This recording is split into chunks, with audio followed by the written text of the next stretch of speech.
Yes, indeed, baby. Whoa, I just had my ass kicked at the IC Light Amphitheater by this band, Slipknot. You see this guy? That's him right there, man. He is a nut, dude. He was on fire. He was beating on beer barrels, beating on percussive. This is his cohort on percussion, Chris.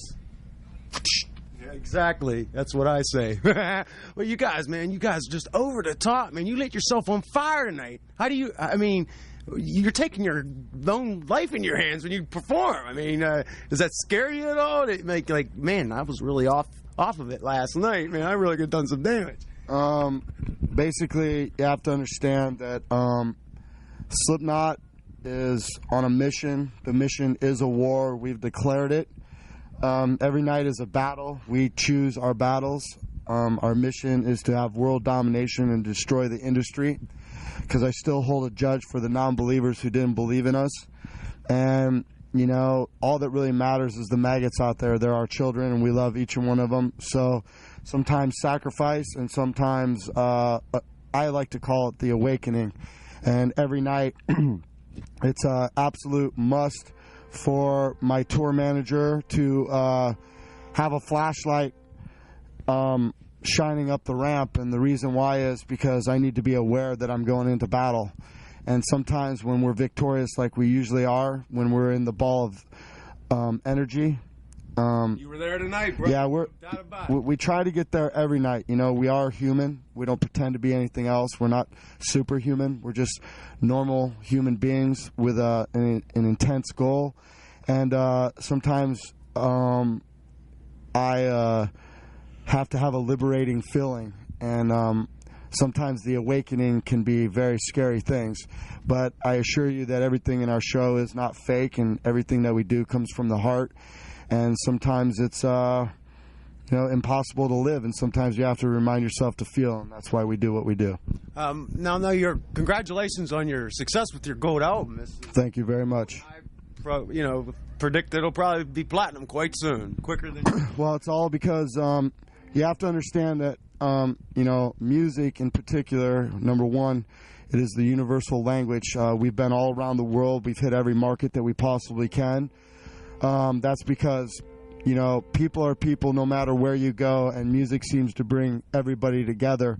And I think everybody in the world today is tired of the way things have been going. And we have no one to, we play for ourselves first. You must understand that we don't play for anybody but ourselves. And then we play for our fans, and most of the time it's one and the same, I always tell everybody we're the fat, ugly kids who had to work 2 weeks to pay for that ticket to go see Kiss or AC/DC or Iron Maiden. We sat way in the back and would have cut our left testicle off to have been able to meet the band. So it's like, it's back to fucking the real shows, man. And it's very important. And as far as the gold album goes, we have really no one to thank but our fans. They're all very beautiful people. They take Slipknot to the heart, and they allow us to live out our dreams, which you have to understand is, I can't speak for everybody in the band, but for us, we've wanted to do exactly what we are doing right now for our whole lives, and to be able to actually live out that dream every night, non-selfish, and give everything they've got, which is usually 190%. They're all beautiful people, and in a way I feel like I owe them everything, and that's why I don't mind to bleed and burn and smell like piss and smell like poop and beat the shit out of him or whatever, because a dream is a very important thing. And in this world it can be very hard, because this world can be a very evil place. And even though it's a small, minute time in our lifespan, all this is just a matter of seconds in the overall scheme of things. But for all those people out there to allow us to live out our dream, we owe them everything. And he's also very intelligent, as you can tell, very well spoken. One thing I would ask you about real quick, I know you guys are like hot and dying, but this percussive maelstrom you guys have gotten together going on, how did this come about? You were the original guy with the mask, and well, I'm not going to ask that question yet. Basically, you don't mind me talking? Basically, I started the band in '95. I was a welder, and I was making sculpture and furniture and crazy sculpture that kills people, shit like that. And it was really hard in Des Moines to do that, because it's not an outlet for art really, and I needed to branch out musically, and my wife pretty much saved my life and enabled me to believe in myself and believe in my vision and gave me all the power in the world needed to step up and believe in my dream. And I only had 2 rules. You have to understand that everybody in the band was a chief in their band. Everybody had a special gift. We all knew each other, okay? We all played in different bands together. And I was...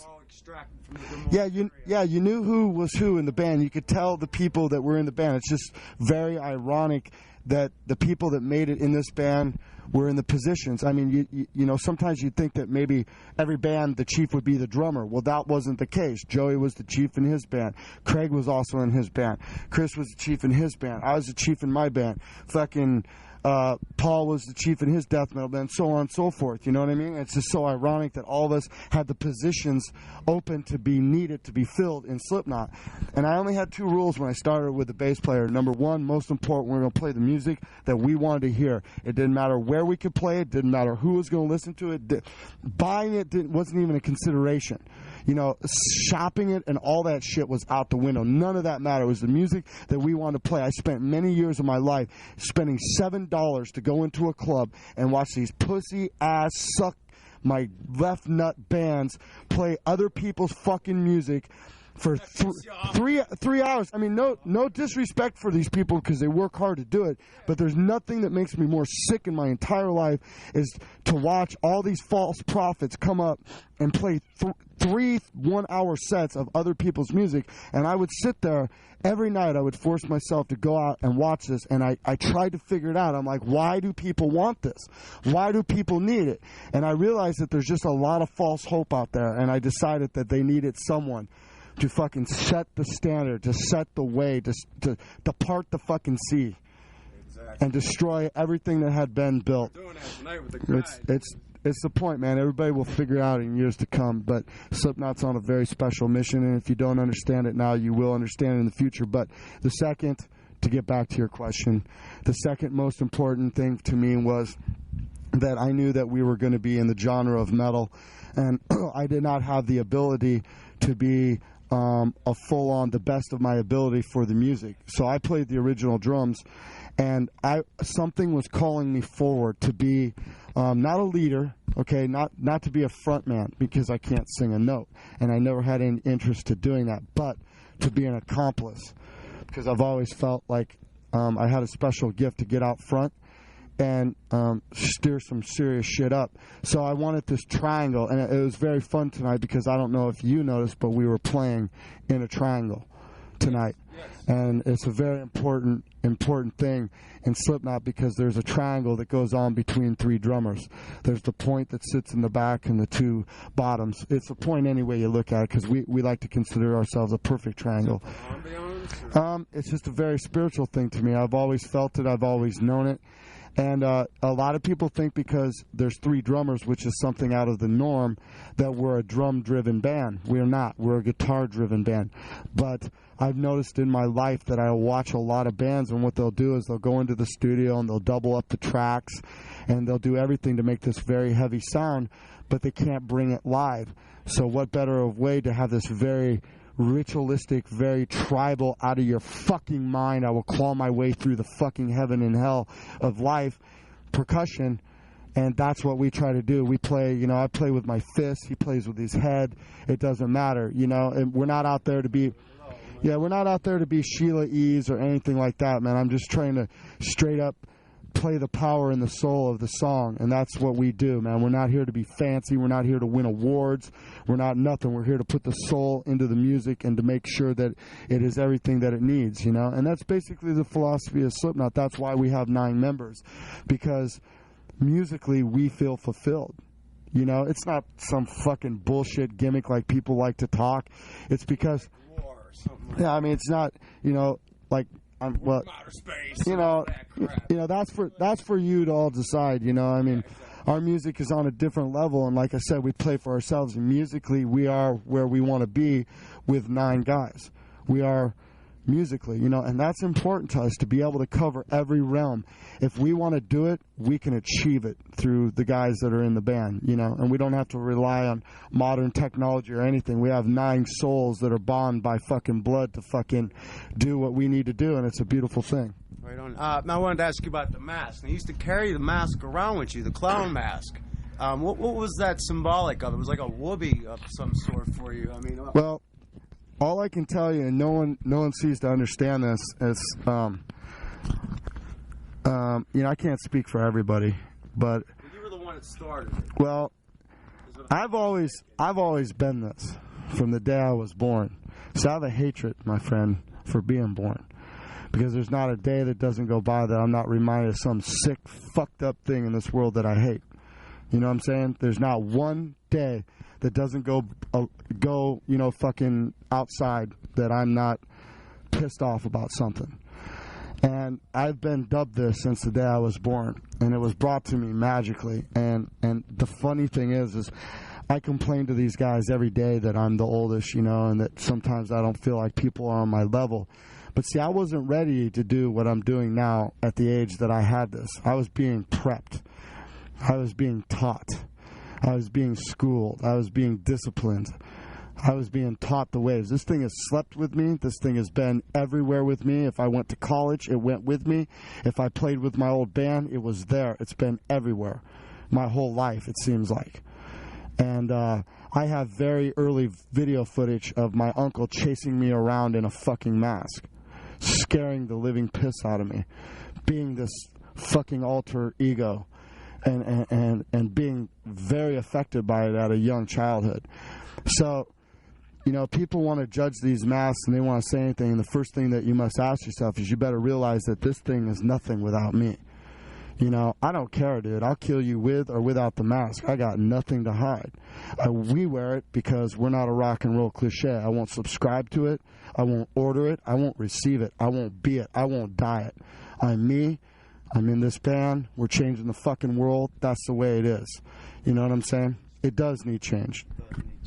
He needs to answer some questions because I just get on a fucking roll. But I promised you, and we're all right on time because he waited so patiently. So yeah, get something. And hey, I gotta admit that I fucking love the cameraman because the cameraman ain't pulling no punches, dude. He's got paint. You just get off work. I love it. See, that's what it's about. People who have, you know, I don't know if you're hating being here and doing what you're doing, but the fact of the matter is, he's got his work pants on, and he's still here for some sort of cause, whether it's against his will or not. You know what I'm saying? He's doing his deal, and he's still taking the time out to make a difference, and that's what the fuck I'm about. He's got pants on. He's got paint on his pants, dude, and I fucking respect that. You know. Hard-working man. Now, were you one of the original members, or did he bring you in? You started, if he's what he told me before. You helped create this band with.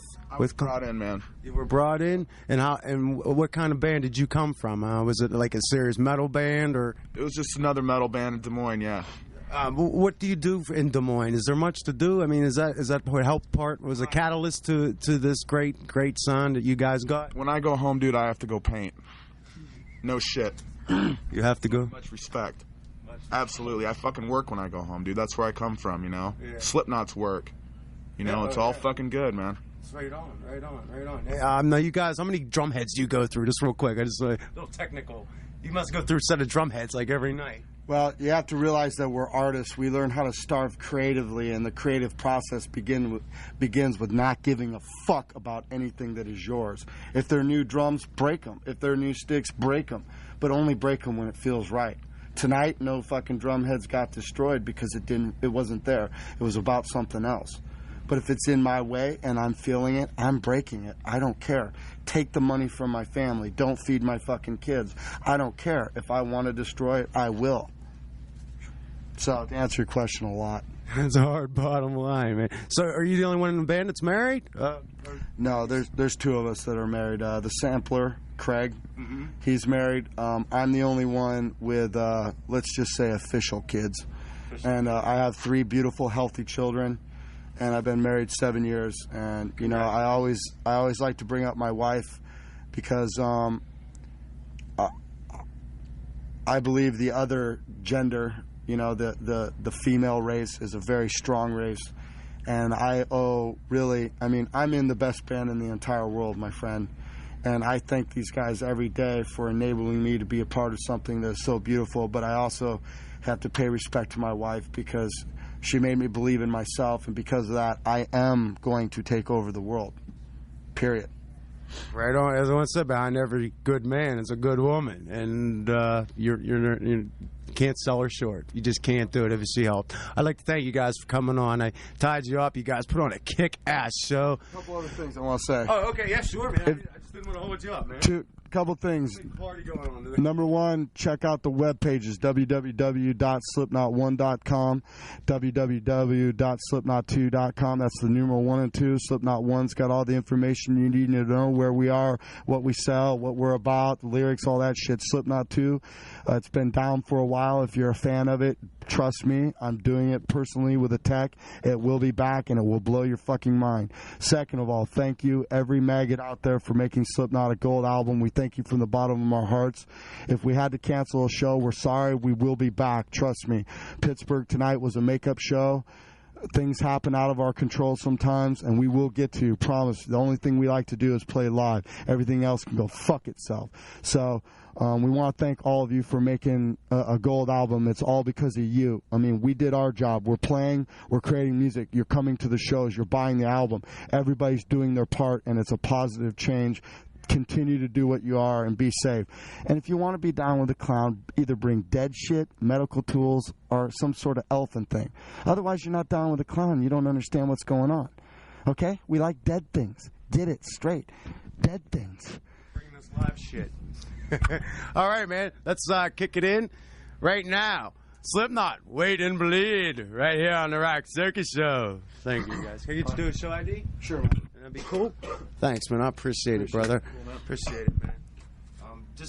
Hey, Klein and Chris. You want to do it? Watching the Rock Circus. Hey, this is Chris and Klein. You go for it. Dude. I didn't mean to leave you out. I'm an asshole. Dude, I I always like listening to him. You have a great do that. mind for.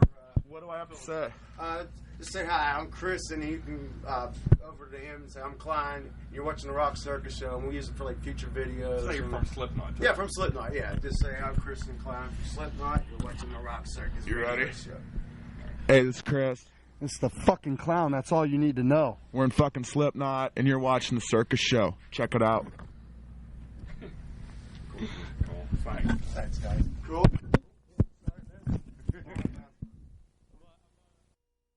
Cool. And then I got my question. I hope I can read my girlfriend's handwriting. Yeah, I just brought this because I thought, hey, you never know. This is what they sent me the first time I was supposed to do the interview, and they just. I'll see what I can do. Oh, hey man, appreciate it. You're the man. Really? 5, 4, 3, 2. Yes, indeed. And hold up. I heard you say 5, 4, 3, 2. Okay, I'm sorry. I thought you were like, hold up a second. 5, 4, 3, 2. Hey, yes, indeed. Rock Circus has come down to the Mellon Arena now to hang out with LaJean Witherspoon, the lead man of Sevendust. It's a band I've been digging, and I know you've been digging because we played Waffle. We played the other video, Denial. And you got any more videos coming out soon, or are you just going to push the Waffle for a while? Waffle for a while. We actually recorded another video over in Europe, Licking Cream with Skin from Skunk and Nancy. And hopefully one of these days soon we'll be able to bring it over here in the States and play it. Was that more like a live type video? Actually, it was a setting. It was beautiful. Oh, full production. Yeah, it was cool. So, how long was that on a deal of a set? Actually, that was an all-day affair, just like all the videos. It's like an all-day, 13-hour day, shooting the video in the cold. Seems like all our videos have been done in the cold or just something real not very comfortable for us to do to make the video. But it's all Waffle, you can see your guy's breath and the whole deal. It's that cold. It's really that cold. What, did they put you in refrigeration? It was outside of New York during the blizzard. Really? Really, yeah. The top of the roof scene, all the windows in the greenhouse were broken out and we're right on top of a bridge, and so it was a beautiful scene. It was just really cold. We all had little heaters in our pockets, little hand things. Yeah.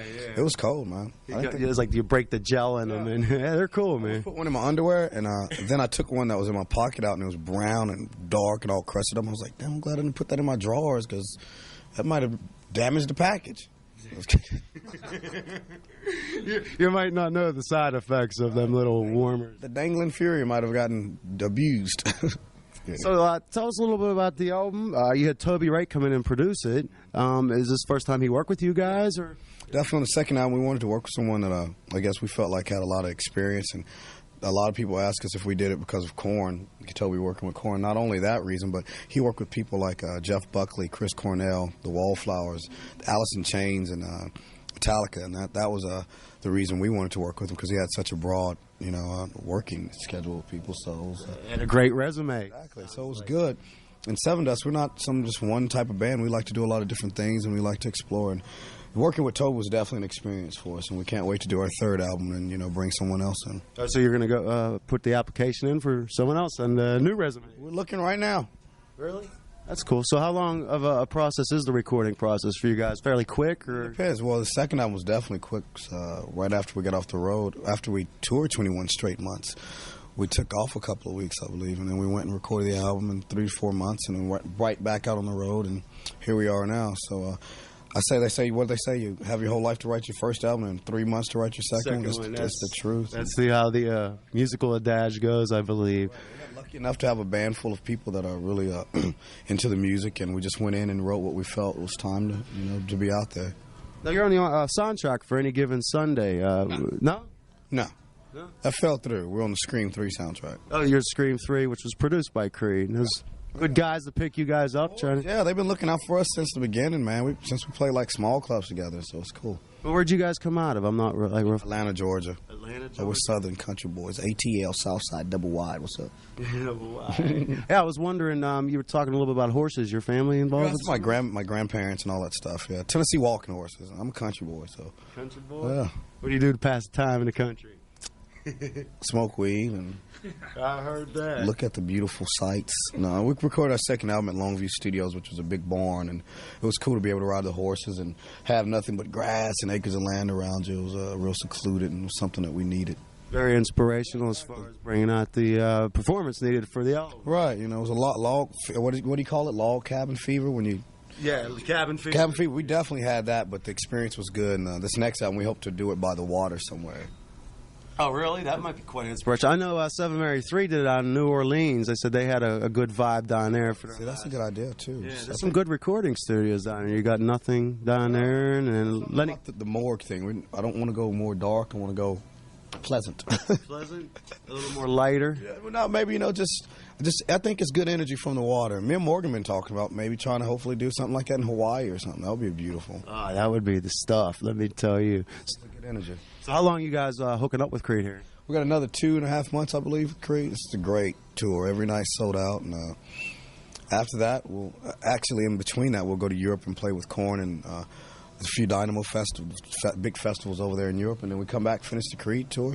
The festivals in Europe are just so phenomenal. I've had friends over in Germany to tell me about them. It's just like Woodstock every year, but we only can get it together once every 25 years. It's so weird. Yeah, and it's a bill with Iron Maiden and Korn and just all the bands that kids here would die to see at a one bill, and it's incredible. It's good to be like Ozfest. Yeah, we're doing the Tattoo the Earth tour this summer. That's kind of like other than the Ozfest, we're going out with Slipknot, so you just interviewed. Yeah, we just took Cold Chamber, which will be on there. Morgan's wife, bass player. Oh, she is? Yeah, Cold Chamber. Cool. Got the musical family going on. Yeah, we got this little. He's scarfing some chips and some picante sauce over there. What's up, Morgan? Now, you were at a record store signing, and B.B. King walked by. Is this true? And he just wanted to see what's going on. He came in and Vegas, and it was crazy. It was like tons of kids outside waiting, and one of the guys that worked at the place said, "Man, would you guys like to meet B.B. King?" And we're like, "What?" Yeah, of course. And we got away from the table, and sure enough, he was hanging out.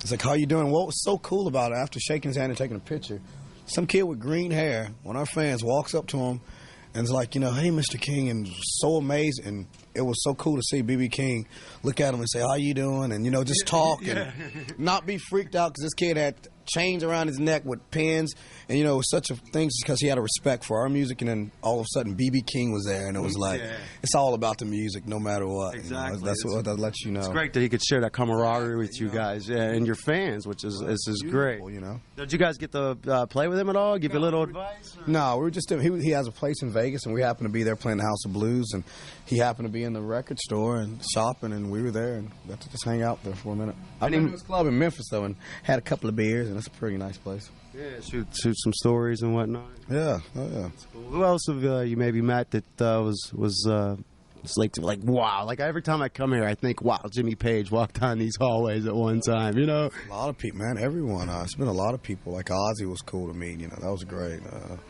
Yeah, it's been so many. I was Sharon Osbourne. Was he a ball buster? Did I hear? Or what? I don't. You know, I really don't know Sharon, but Morgan knows her more. So, but she was cool when we did meet her too, for a while. Even though she tried to, whatever. You know what I mean. Tried to do whatever. You gonna tell me a Billy Corgan story?